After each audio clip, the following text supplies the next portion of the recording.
So for a change, I thought I'd step outside the usual shaver brands I use, which is Braun, Panasonic and Philips, and I'd give one of the Remingtons a go. I'm actually going to use and review a few of the Remingtons, and the first one up is this Remington Virtually Indestructible, and it seems to be quite popular. Within the video I'm going to do my usual. I'm going to run through the pros and the cons of the features of the shaver as I see them and I've experienced it. I'm also going to do a demo shave. Despite shaving a fair few times previously with the shaver, I'm going to do a demo shave so you can see how it performs, and I can point out what I like and what I dislike so much, and I'll throw in some possible alternative comparison shavers. So first things first, what's it going to cost? This is a shaver that's in the budget range, and in the US it costs around about 40 US dollars, 40 to 50 US dollars, around about the same in the UK, 40 to 50 pounds, and in Europe around about 50, 55, 60 euros. That's around about an approximate cost, and the cost at the moment, that costs always change, they're always fluctuating, so it may differ. That kind of gives you a kind of idea of what it costs at the moment. We also have to add in the additional costs of replacement blades. Now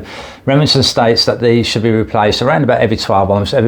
Mileage differs from person to person depending on growth and how often we use it, of course, but Remington says about 12 months.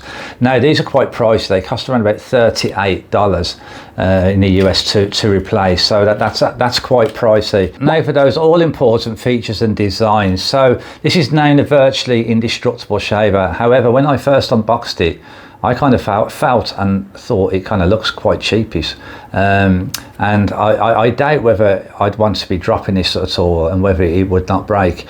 I mean, one of the things that makes me think that about it not being, it being destructible, that it not being indestructible, is that down this side here of the grip area, there's like a line there, and I just imagine if we drop that, it's going to easily come apart. Anyway, it kind of feels and looks a bit cheap to me. However, on the positive side of things, it has a really good grip on the outer edge of it, covering most of the outer edge of it. Very solid grip, and it's pretty comfortable to hold. It holds well in the hand, so the ergonomics are pretty good. Now the head section can also flex in all various positions, so this is quite good when we're shaving along the various contours, like going across the jaw area and the chin area, and these three blades all flex independently, so that also helps with going along the contours of the face while shaving and maintaining skin contact. The head has a push button design that's similar to the Philips shavers, where we just press the button on the front and this just pops the head open, so this is really easy for being able to clean the shaver. And the good thing about this as well is that we don't have a separate component. Let's say like a Braun shaver, we've got the cassette that is separate when we do our cleaning stuff, where this is just, it's one unit, so we don't have a separate head with it. It also has a built-in trimmer or a pop-out trimmer, so we just slide the button at the back of it, and that just pops the trimmer out, which is, it's quite a wide trimmer.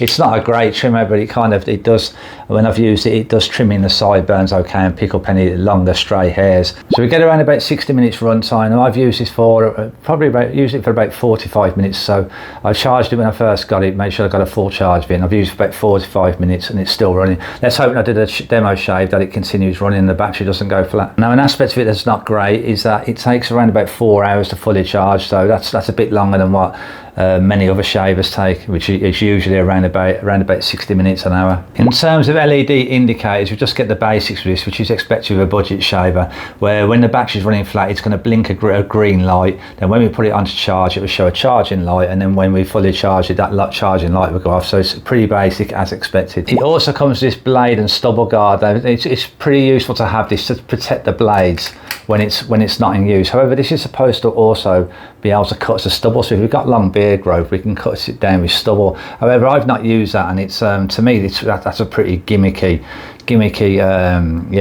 thing. So yeah, that's not for me. I've never thought of using anything like that, but you know, it's there. Whether some guys have used that or not and found it useful, do let us know in the comments. That'd be great. As with all modern electric shavers, we can shave wet or dry. It's fully waterproof. I have tried shaving wet. You can use any of your favourite lubricants, foams or anything like that, and I used some traditional shaving cream whipped up with a lather, and I tried it out, and it wasn't any more comfortable. I found no extra benefit from using it wet shaving with shaving foam, shaving lava. So when I finish the shave, I need to clean the shaver up. This is very easy to clean because it has this pop-out design of the top cap. Just press that button, open it up, and what I usually do is just give it a good blowout. You can use a brush, a small brush, you know, what we get with shaving kits, and give that a brush out, but usually a blow would do it. And what I do is I add a couple of blobs of antibacterial soap into the top cap behind the blades. Then I close it up, put a few drops of water in there, then run the shaver for around about 10 or 15 seconds. This gives them a good cleanse, and then I give it a good rinse afterwards, and then that's it. It's sparkling clean. And it's nice that I don't have an extra component like a shaver file or head that's left to the side. So because the shaver head is connected, just lay the shaver down, let it dry out for a couple of hours or so. So that's about it on the features and designs. So before I do a demo shave, I'll just let you know what we're going to be looking for. I'm going to look in with the shaver, how it shaves along the various contours. That's going along the jaw area, the chin area, how the blades maintain skin contact. We'll see how close a shave that I get.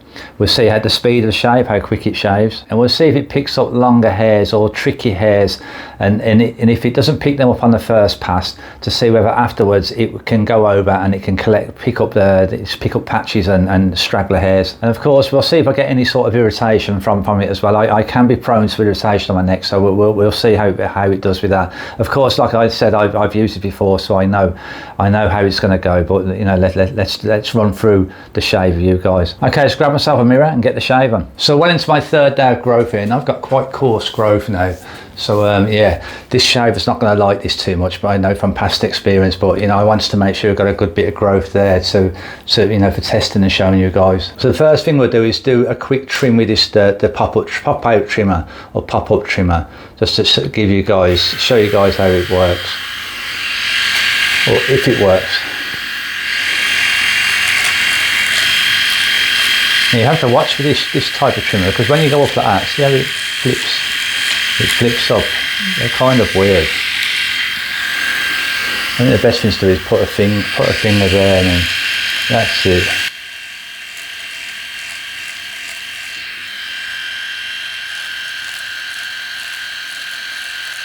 Okay, there done. Not great, as I said earlier, but you know, it does a job, doesn't it? Does a trick. Now I just want to note that the sound of this, I think it just doesn't sound like it's got enough speed to it. You know, it's it's not being motored very well. And I should compare with another shaver. Let's do a Philips. Oh, this is too much of a high-end shaver. This is the Philips Prestige. I should have had a 5000 series. Never mind. But if you can hear that, you just hear it powering more. It may be an example as well would be the Braun Series 5, a bit of a more expensive shaver, not hugely more expensive, but listen to that. And if you heard this, it just goes anyway, just wanted to note that, so let's get this shave on.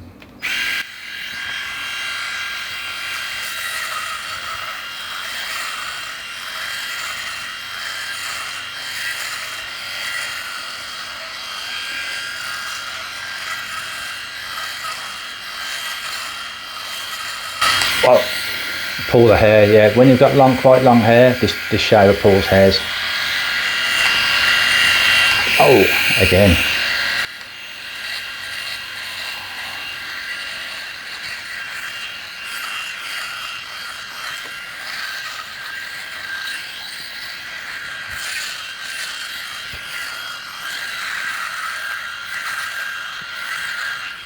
And it goes along the contours pretty well, you know, the jaw area there, because this flex head, it moves along there pretty well, and the chin area, that's a positive thing.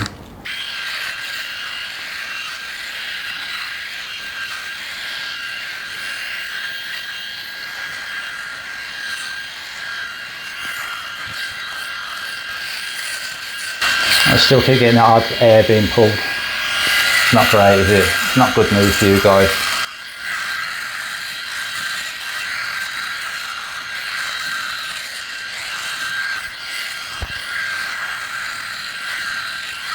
And that feels quite rough as well. It feels very rough on my neck area. This is where I could be prone to irritation. It's quite a rough shave.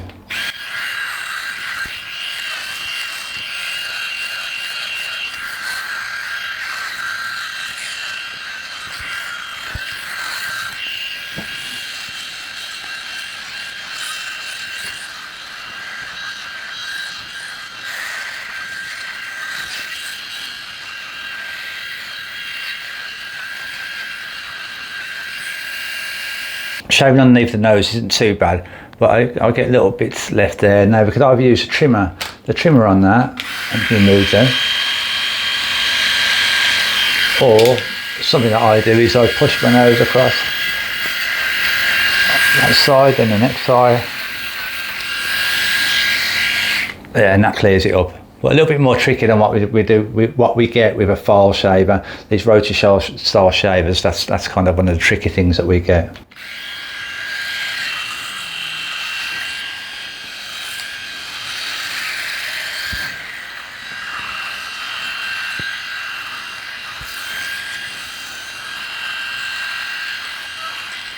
When I'm going against the grain here, it's extremely rough. I don't like it at all.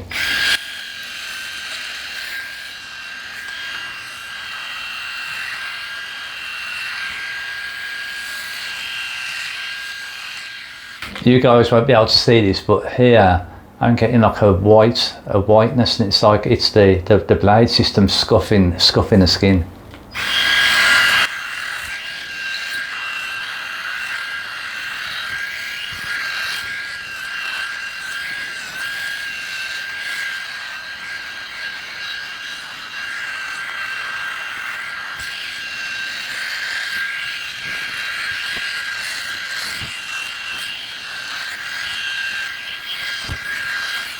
Okay, let's see where we're at. There's some little patches. There's some stubble left there. Stubble here. And I've got some here as well, some stubble there. And I'm not going to be able to remove all this. I know I won't be. I probably would if I keep going over it. However, this shaver, as I know from experience, is going to cause me irritation, so I'm not going to keep going over them spots. But let's see if we can just clear up these little bits.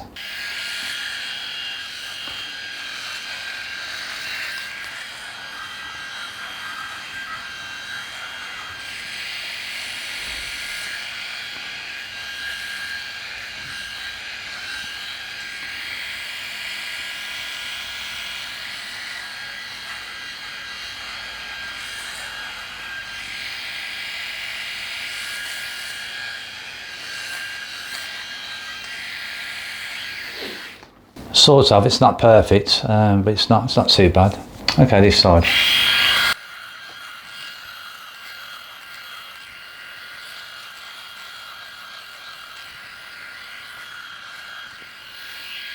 Okay, that side, yeah, that side's much better cleared up properly. Let's try this side again.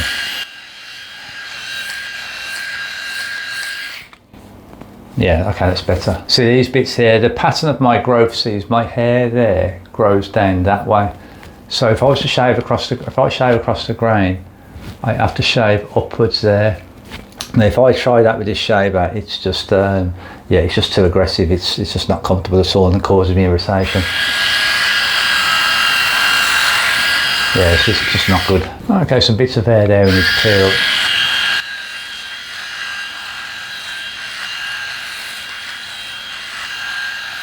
It's just uncomfortable now. It's the same as my last experiences. When I get to this stage, once I've gone over most of it, when I keep going back over it, it just feels sore, or it creates soreness. Okay, there we go then. We're kind of job done. Okay, post shave's done. Feeling a little bit soreish. I mean, that would go away soon. It's been about 15 minutes, but that would go away soon. I can put some post shave balm on, and that would help. However, there's too much soreness, and I've got a few patches here, some stubble left that, like I said in the video, I wouldn't go over again with the shave because it just creates too much soreness. So I have to admit that actually, probably over the last few years, this is probably the worst shave that I've used. Yeah, it's so uncomfortable, and it's just not powered enough. There's not enough power there and also the blades, the cutters, I don't feel very comfortable on the skin. I've shaved previously on 3 days of growth, 2 days of growth, and shaving daily. When I tried shaving daily, I didn't expect this to do very well, and it didn't. It was just too rough. 2 days, it was better at not leaving much leftovers.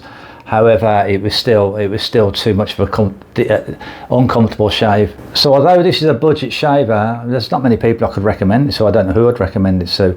And it costs around about $40 now. if I compare any shavers that I've used that I would find better, that would be the Philips 3000 series. That is a better shaver than this for me. And the Braun Series 3 shaver, that's around about the same price, but that's a file shaver, and yeah, I prefer that shaver over this shave. It's much more comfortable shave. Now I'm sure there must be guys out there that have had good experiences. I mean, do share in the comments if you do have a better experience, have had a better experience with it. It may be that people who have got more hardy type of skin, not so sensitive and not quite on the normal level will will get along better with this. But I think guys with tougher skin are going to have a better time with this. But I'm not going to give up on the Remingtons, the Remington facial shavers. I'm going to be trying next the Remington F4, which is a file style shaver rather than a rotary style shaver. So if you want to see that video, then do hit the subscribe button, because then you get a notification once the video is live. Well, I do apologise guys not being able to give a great review on this Remington Indestructible, virtually indestructible, but I've got to be honest with you guys, and that's how it is for me. Thanks for watching, have a great day.